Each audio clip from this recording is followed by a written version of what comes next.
अस्सलाम वालेकुम dear students, welcome back to my channel my daily tutor. आज जो है बेटा हम बहुत ही इम्पॉर्टेंट टॉपिक को डिस्कस करने जा रहे हैं, जो कि है पीरियोडिक टेबल के बारे में।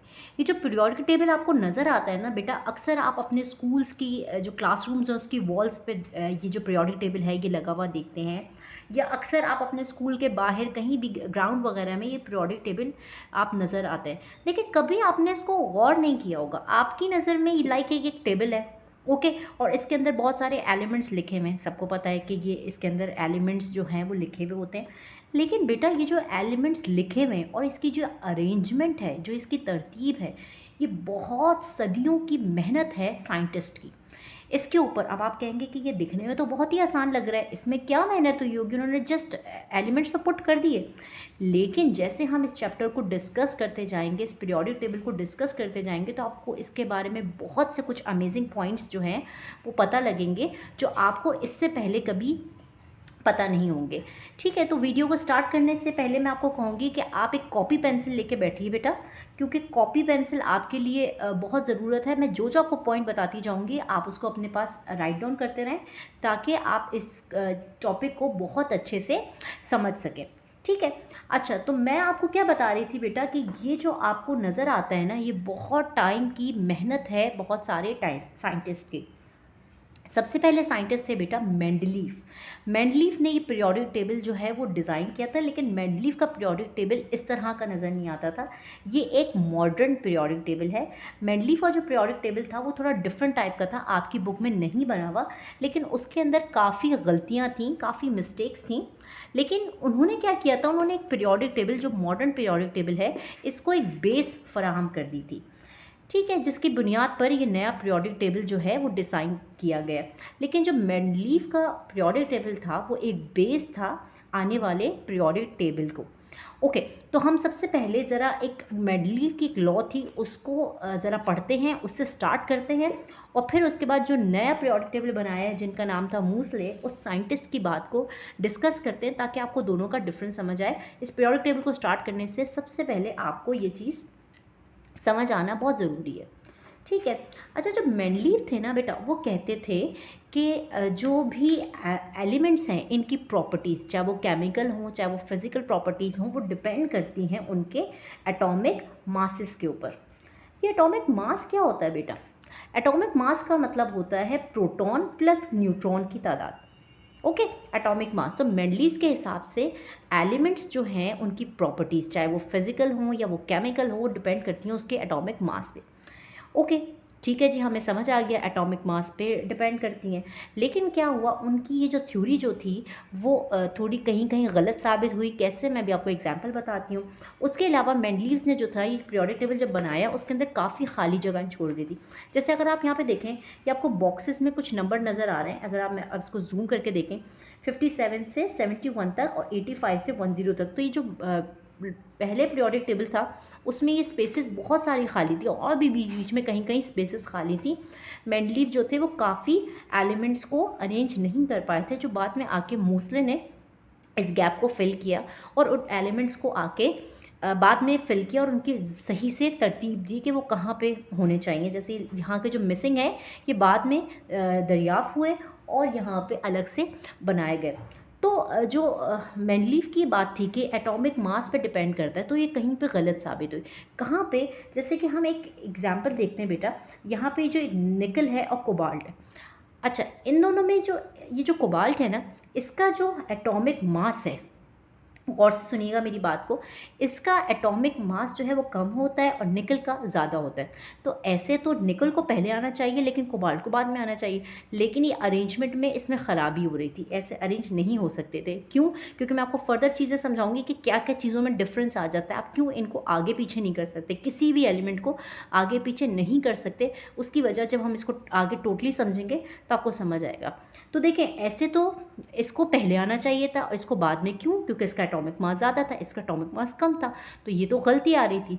तो क्या हुआ, मेंडलीव्स की जो गलतियां थी या जिनकी वजह से जिन चीज़ों को वो एक्सप्लेन नहीं कर पाए थे कि क्यों उन्होंने इसको बाद में रखा, इसको पहले, तो बाद में मूसले ने आके उसको ठीक किया। और मूसले ने क्या थ्योरी दी कि ये जितने भी एलिमेंट्स हैं बेटा, एलिमेंट्स, ये जो है इनकी केमिकल प्रॉपर्टीज़ हों चाहे फिजिकल प्रॉपर्टीज़, वो डिपेंड करती हैं एलिमेंट्स के एटॉमिक नंबर पे। इतनी बात आपको समझ आई? मूसले के मुताबिक एलिमेंट्स की केमिकल प्रॉपर्टीज़ हों या फिजिकल प्रॉपर्टीज़, वो डिपेंड करती हैं उसके एटॉमिक नंबर। एटॉमिक नंबर क्या होता है बेटा? जस्ट नंबर ऑफ प्रोटॉन, इससे हम एटॉमिक नंबर कहते हैं। ओके, तो देखें अब अगर हम निकल और कोबाल्ट की एग्जांपल पे आएँ तो देखें कोबाल्ट का नंबर है 27 और निकल का एटॉमिक नंबर है 31। ऊपर जो है वो आपके एटॉमिक नंबर लिखे हुए होते हैं। तो देखिए 27 31 से कम है, इसीलिए कोबाल्ट पहले है और निकल बाद में है, क्योंकि ये एटॉमिक नंबर के हिसाब से जो है वो फिट जो है अरेंज होते हैं। ठीक है बेटा, तो मूसले क्या कहते थे कि एलिमेंट्स डिपेंड करते हैं उनके एटॉमिक नंबर पे, और मेंडलीज क्या कहते थे कि एटॉमिक मासेस पे डिपेंड करते हैं। ये दो लॉज जो हैं आप अपने चैप्टर में आपने पढ़ी भी होंगी। देखें, अगर आप अपने चैप्टर को देखें तो ये देखें, मेंडलीव्स लॉ क्या है? The properties of the elements are the periodic functions of the atomic weight, यानी कि एटॉमिक मास। और मॉडर्न पीरियोडिक लॉ क्या है? According to Moseley, the physical and chemical properties of elements are the periodic function of their atomic number. तो इन loss को आपने समझ लिया, इन दोनों का डिफरेंस समझ लिया। अब हम अपने पीरियोडिक टेबल की तरफ चलते हैं और कुछ खास पॉइंट्स जो हैं पीरियोडिक टेबल के डिस्कस करते हैं, जो अब आप अपने पास आपने कॉपी पेंसिल लेनी है और उसको नोट डाउन करना शुरू कर देना है। तो ठीक है बेटा, सबसे पहला पॉइंट हम डिस्कस करते हैं। सबसे पहला पॉइंट है आपका बेटा, आपके पीरियोडिक टेबल में जो रॉज बनी हुई होती है। देखिए रॉ किस तरह से होती है, जिस तरह हम क्लास में बैठते हैं एक रॉ में ना, इस तरह से देखें, ऐसे लेफ्ट से राइट की तरफ जाएं तो ये रॉ है। जैसे ये एक रॉ बन गई, रूबीडियम से शुरू हो गई, यहाँ पे एक्स ई तक ख़त्म हुई, इस तरह से हीलियम हाइड्रोजन से हीलियम तक ये एक रॉ हो गई। तो जो मॉडर्न पीरियोडिक टेबल है उसके हिसाब से ये जो रॉज होती है ना बेटा, ये रॉड्स क्या कहलाती है? पीरियड्स। ठीक है, तो अगर आप गिने ज़रा काउंट करें तो आपके जो पीरियोडिक टेबल है उसके अंदर कितनी रॉज होंगी? ज़रा हम काउंट करते हैं। 1 रॉ, 2 रॉ, 3 रॉ, 4, 5, 6 and 7। तो how many rows are there in your periodic table? There are 7 rows. अच्छा, ये जो 7 रॉज है ना, इनका बड़ा कमाल है। हम अभी आपको बताएंगे कि इसका क्या कमाल है। आपने बस अभी इतने इस पॉइंट में ये चीज़ समझ लेनी है कि आपके पीरियोडिक टेबल में रॉज कितनी होती हैं बेटा? 7 रॉज होती हैं। ठीक है, ऐसे में देखें, ऐसे ही यहाँ से यू में इस तरह से जाएंगे आप लेफ्ट टू राइट। ओके, 7 आपकी रॉज हो गई। अच्छा, एक और चीज़ आपने समझ लेनी है, आपके जो चैप्टर में जो शामिल होता है पीरियोडिक टेबल ग्रेड 12 तक, वो पीरियोडिक टेबल पता है कहाँ से कहाँ तक आपका शामिल होता है? ये जो आपको बीच के येलो बॉक्सेस नज़र आ रहे हैं, 2B, 4B, 5B, इस तरह से, इसको आप स्किप कर लें ज़रा कि मिनी पीरियोडिक टेबल जो है वो आपको पढ़ाया जाता है। अगर मैं इसको इस तरह से कुछ छुपा लूँ और आप अपना खुद का मिनी पीरियोडिक टेबल बने, तो ये वाले जो बीच के एलिमेंट्स हैं ना बेटा, ये स्किप कर दिए जाते हैं, ये आपको नहीं जो है वो आपके कोर्स में शामिल होते। आपका एक मिनी पीरियोडिक टेबल बनता है। अभी हम इसको जब आगे भी चैप्टर में पढ़ेंगे तो डिस्कस करेंगे। तो देखें, इसमें जो कॉलम्स होते हैं बेटा, कॉलम्स ऐसे ऐसे में यूं इस तरह से कॉलम्स, इसमें ये जो कॉलम्स होते हैं ना बेटा, ये कहलाते हैं ग्रुप। तो अगर मैं बीच वाली चीज़ स्किप कर दूं तो अब ज़रा काउंट करें कि आपके पीरियोडिक टेबल में ग्रुप्स कितने होते हैं। तो देखें, एक ऐसे में सीधा देखें, एक ग्रुप है, group 1, this one is group 2। उसके बाद ये सारे स्किप करने के बाद ये कौन सा हो गया बेटा आपका? ये ग्रुप 3 हो गया, 4 हो गया, 5 हो गया, 6 हो गया, 7 हो गया, 8। तो how many groups are there? There are 8 groups in your periodic table. ये सारे आप स्किप कर देंगे। ठीक है, और इन ग्रुप का नाम याद करना भी बहुत आसान है। देखिए बीच में बी वाले कॉलम्स आते थे, अगर आप ये बी वाले स्किप कर दो तो ये ग्रुप्स क्या होते हैं? 1A, 2A, 3A, 4A, 5A, 6A, 7A and 8A। ये आपके ग्रुप्स के नाम है। तो अभी तक हमने क्या चीज़ समझी बेटा कि जो रॉज हैं वो आपकी कहलाती हैं पीरियड्स। 7 आपके पास रॉज बनती हैं, और कॉलम्स जो हैं आपके ऐसे में सीधा सीधा कॉलम जो है वो आपके ग्रुप्स कहलाते हैं। और आपके ग्रुप कितने होते हैं? 8 ग्रुप्स। ये जो ग्रुप नंबर है और ये जो पीरियड नंबर है ना, ये बड़ी ज़बरदस्त चीज़ है, एक मैजिक है। मैं आपको अभी समझाती हूँ जिस मैजिक के ऊपर ये पीरियोडिक टेबल डिज़ाइन किया गया। इससे पहले मैं आपको एक एग्जांपल देती हूँ। फ़र्ज़ करें आप कभी शॉपिंग करने गए कि ग्रॉसरी स्टोर वगैरह। अब आप सोचें, अगर आप ग्रॉसरी स्टोर जाएं और क्या हो, वहाँ पे हर चीज़ स्कैटर्ड हो। ठीक है, आप एंटर होते हैं अपने स्टोर के अंदर और आप देखें उस स्टोर के अंदर सब चीज़ें स्कैटर्ड हो। मतलब जहाँ पे सब्जियाँ मिलनी चाहिए वहाँ पे आपका सर्फ वगैरह भी, साबुन वगैरह भी रखा हुआ हो। जहाँ पे क्रॉकरी होनी चाहिए वहाँ बच्चों का भी सामान रखा हुआ हो। जहाँ पे आपके फ्रूट्स होने चाहिए वहाँ बर्तन रखे हुए हो। तो आपके लिए क्या होगा? क्या आप आसानी से जो भी आपको आइटम चाहिए होगा, क्या आप उसको पिक कर पाएंगे? आपका आंसर होगा नो मिस, हमारे लिए तो इम्पॉसिबल हो जाएगा ना उस आइटम को पिक करना।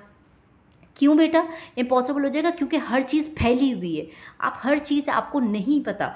जब हम जाते हैं जहाँ पे हर चीज़ जो है वो डिज़ाइन हुई होती है, यानी कि आपको पता है कि यहाँ वाले सेशन में आपको फ्रूट्स मिलेंगे, यहाँ वेजिटेबल मिलेंगे, यहाँ आपको क्रॉकरी मिलेगी, तो यहाँ आपको फर्नीचर जो भी आपकी चीज़ें हैं डिफरेंट आपकी ग्रॉसरी की आइटम्स, यहाँ पे आपको शैम्पू सर्फ वगैरह मिलेंगे, तो आपके लिए बहुत आसान हो जाता है। जैसे आप इम्तियाज़ अगर कराची या पाकिस्तान का जो स्टोर है वहाँ जाते हैं तो आपके लिए बड़ी, या मेट्रो जाते हैं या कैश चेज़र, तो आपके लिए बड़ी आसानी हो जाती है ना चीज़ों को समझने के लिए।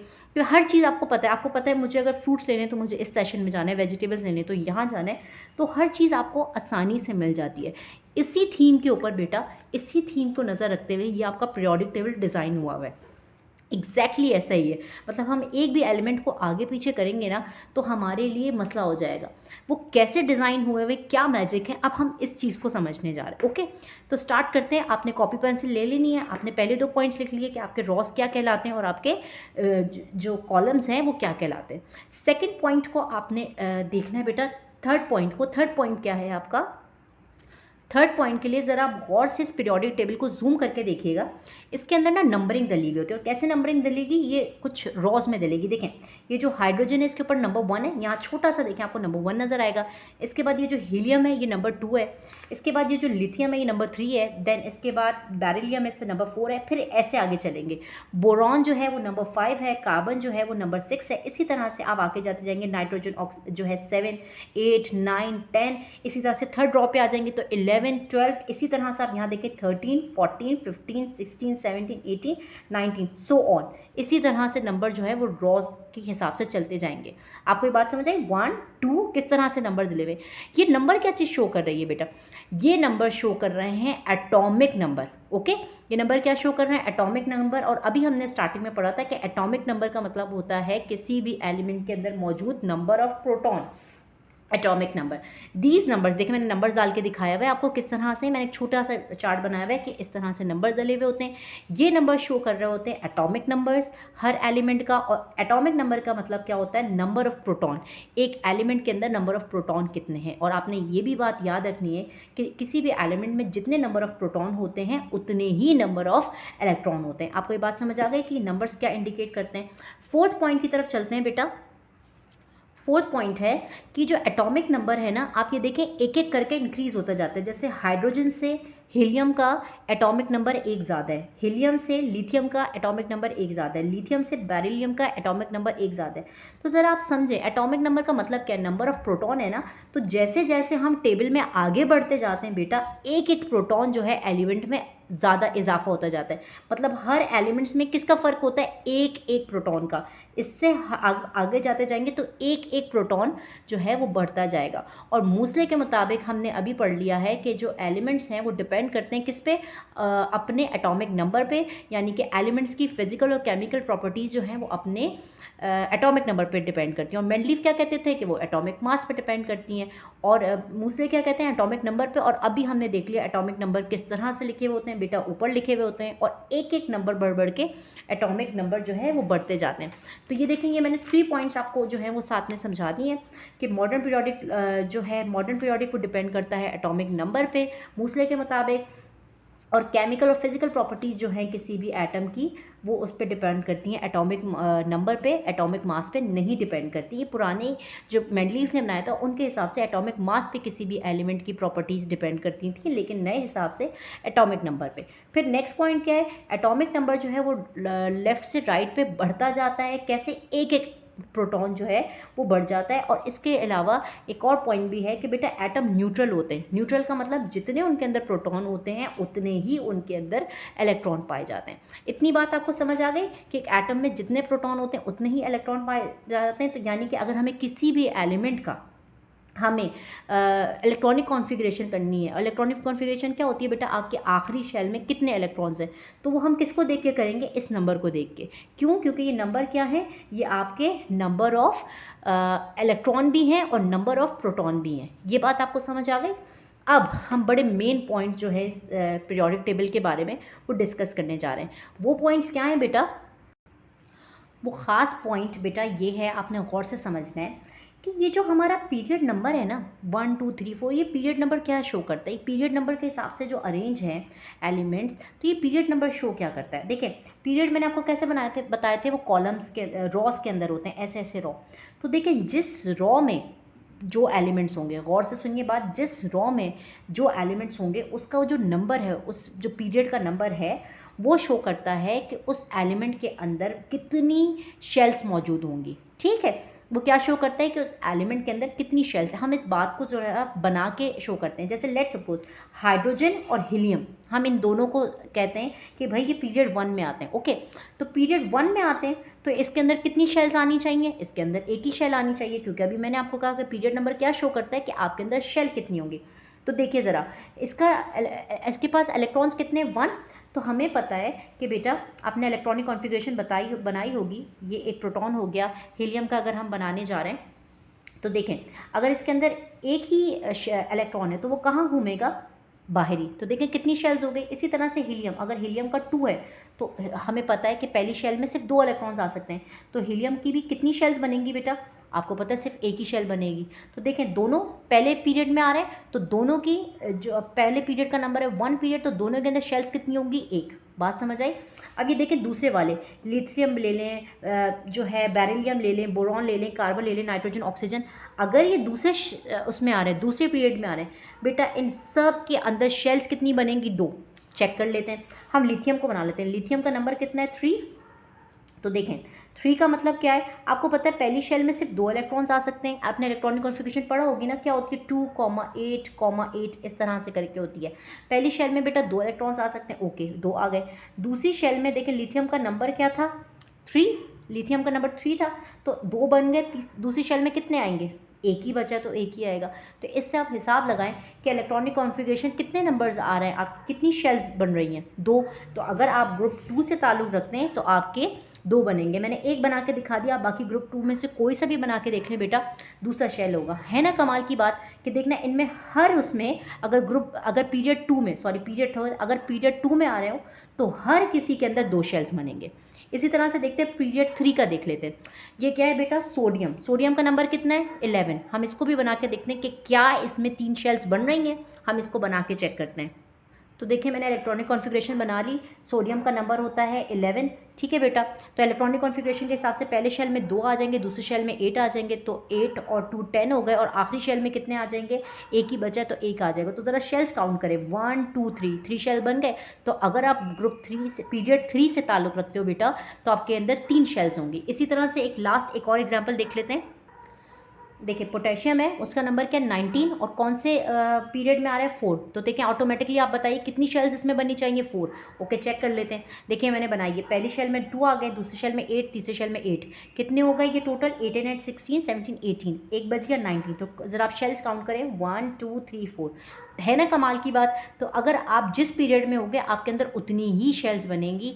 ये एक खूबसूरती है इस पीरियोडिक टेबल की। बात समझ आ गया कि पीरियड नंबर क्या शो करता है कि आपके उस एलिमेंट के अंदर कितनी शेल बनने वाली हैं, ये पीरियड नंबर शो करता है। अगर आप 5th शेल में हो तो बेटा आपके अंदर, अगर आप 5th पीरियड में हो तो 5 शेलें बनेंगी, 7th पीरियड में हो तो आपके अंदर 7 शेलें जो हैं वो बनेंगी। ठीक है, अब ये ग्रुप नंबर क्या शो करता है, ये हमें ज़रा देखना है। ये बड़ी मज़े की बात है। ये जो ग्रुप नंबर है ना बेटा, ग्रुप कैसे होते हैं? ऐसे में सीधे सीधे, group number 1, group number 2, then group 3 4। ये जो ग्रुप नंबर है ना बेटा, ये शो करता है कि आपके आखिरी शेल में कितने इलेक्ट्रॉन्स होंगे। गौर से सुनिएगा, वैलेंसी शो करता है। वैलेंसी क्या होती है? आखिरी शेल में कितने इलेक्ट्रॉन्स हैं, इस बात को शो करता है। अगर आप ग्रुप 1 से ताल्लुक़ करते हो बेटा, तो हमेशा आप जब इसकी डायग्राम बनाओगे, इसकी या इलेक्ट्रॉनिक कॉन्फ़िगरेशन करोगे, आपके आखिरी शेल में 1 इलेक्ट्रॉन बचेगा। अगर आप ग्रुप 2 से ताल्लुक़ रखते हो, आपके हमेशा आखिरी शेल में 2 इलेक्ट्रॉन्स बचेंगे। अगर आप ग्रुप 3 से ताल्लुक़ रखते हो तो आपके आखिरी शेल में 3 इलेक्ट्रॉन। तो इस बात को ज़रा हम साबित करते हैं इलेक्ट्रॉनिक कॉन्फ़िगरेशन करके। ओके, तो देखिए बेटा मैंने ग्रुप 1 के 3 एलिमेंट्स ले लिए, लिथियम, और सोडियम और पोटेशियम। लिथियम मैंने नीचे लिखना बेटा क्योंकि बेटा यहाँ पे मैंने जगह ख़त्म हो गई थी। तो पहला लिथियम है, लिथियम, सोडियम एंड पोटेशियम। इन तीनों के नंबर्स क्या हैं, एटॉमिक नंबर क्या है, 11, 19 एंड 3। अब अगर हम देखते हैं कि हम इसके अगर इलेक्ट्रॉनिक कॉन्फ़िगरेशन करें तो आखिरी शेल में कितने इलेक्ट्रॉन बचेंगे। देखें पहले आपको पता है आपके पहले शेल में 2 इलेक्ट्रॉन्स आ जाते हैं, देन 8 आते हैं, देन 8 आते हैं। अब देखें 8 एंड 8 कितने हो गए, सॉरी यहाँ पे 8 और 2 10 हो गए, तो आखिरी शेल में कितना बच गया, 1। तो सोडियम की इलेक्ट्रॉनिक कॉन्फ़िगरेशन क्या हो गई, 2, 8, 1। आखिरी शेल में कितने इलेक्ट्रॉन्स बच रहे हैं, एक बच रहे हैं ना। अभी हमने पढ़ा ग्रुप 1 का मतलब है आपके आखिरी शेल में हमेशा एक इलेक्ट्रॉन होंगे, यानी कि आपकी वैलेंसी क्या होगी, 1। नेक्स्ट देख लेते हैं इसकी वैलेंसी 1 है क्या नहीं। देखें 2, 8, 2 8 कितने हो गए, 10, 10 में 8 प्लस करें कितने हो गए, 2 ये हो जाएंगे 16। और आपकी आखिरी वाले को देखते हैं, सॉरी ये हो जाएंगे 18, 8 8 16, 17 18। और आखिरी कितना बचा, एक बचा। तो देखें अगर आप ग्रुप 1 से ताल्लुक़ हैं आपकी वैलेंसी क्या होगी, 1। आखिरी शेल में एक इलेक्ट्रॉन बचेगा। इसी तरह से लिथियम का देख लेते हैं, तो क्या हो जाएगा 2, 1। पहले शेल में 2 इलेक्ट्रॉन्स, दूसरे में 1।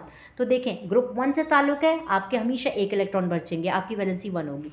अगर आपका ग्रुप 2 से ताल्लुक़ है हमेशा आपके आखिरी शेल में 2 इलेक्ट्रॉन्स बचेंगे। कैसे, इसकी अगर कर लेते हैं तो देखें 2, 2, पहले शेल में 2, दूसरे में 2, 12 है तो 2, 8, 10 हो गए। और फिर अगर 12 है तो कितने जाइए, 2। देखें आखिरी उसमें कितने बच रहे हैं, 2 बच रहे हैं। नेक्स्ट का भी देख लेते हैं, 2, 8 कितने हो गए, 10, देन 8 कितने हो गए, 10 और 8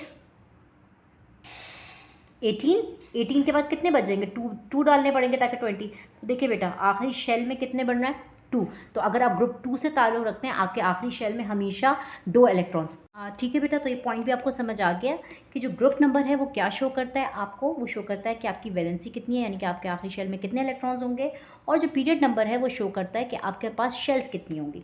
ठीक है, तो इस बात को हमने यहाँ पे लिख लिया है बेटा कि period number shows the number of shells और orbitals in an element and group number shows the valency of the shell, की वैलेंसी क्या होगी। अच्छा जी, अब इसके बाद एक बड़ा इंपॉर्टेंट पॉइंट है जो आपने समझना है। देखिए मैंने लिखा हुआ है, फिर मैं आपको उर्दू में समझाती हूँ। ग्रुप क्या होता है, we always group together things which are similar.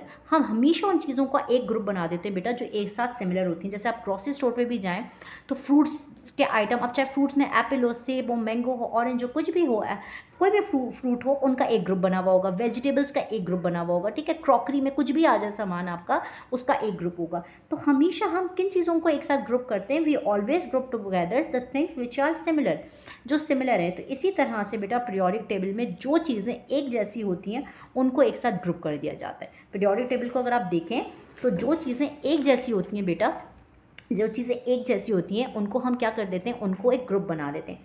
जैसे कि आप ग्रुप 1 को देखें, इसमें ये जो हीलियम है ना, इसको अगर हम हाइड्रोजन इसको हम हटा देते हैं तो हाइड्रोजन के अलावा बेटा जितने भी एलिमेंट्स हैं आपके इस ग्रुप के अंदर ये सारे ही मेटल हैं। ओके, हाइड्रोजन के अलावा जितने भी हैं इस ग्रुप 1 में ये सब मेटल्स हैं और इनकी सारी प्रॉपर्टी सेम होंगी।